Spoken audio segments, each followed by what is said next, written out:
अतिशय जो पंचायत समिती सदस्यांना ओळखपत्र पुरवणं त्याची मूळ तरतूद पण 4 लाख आहे आणि सुधारित रक्कम पण 4 लाख आहे. आयडी कार्ड काल परवा मिळाले आम्हाला. सोन्याचं किंवा काय त्याला लावले का काय 4-4 लाख रुपये लागले. म्हणजे काय बघताय नाही तुम्ही, म्हणजे 4 लाख रुपये आपण आयडी कार्डला खर्च करतोय. आणि दुसरी एक तरतूद बघितली इकडं शिक्षण विभागाच्या याच्यात आलं तर शिक्षण परिषद आणि पॉक्सोचं प्रशिक्षण द्यायला 0 रुपये तरतूद आहे. आज पॉक्सोच्या केसेस किती वाढल्या जिल्ह्यामध्ये?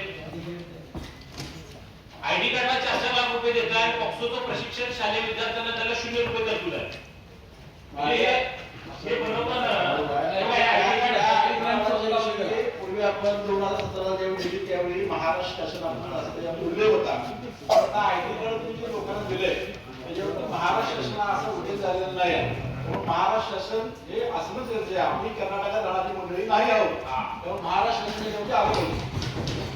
आणि अध्यक्ष मॅडम 4 लाख रुपये एवढे काय खर्च केले याची जराशी चौकशी झाली पाहिजे. जे आयडी कार्ड आहे त्याची आय थिंक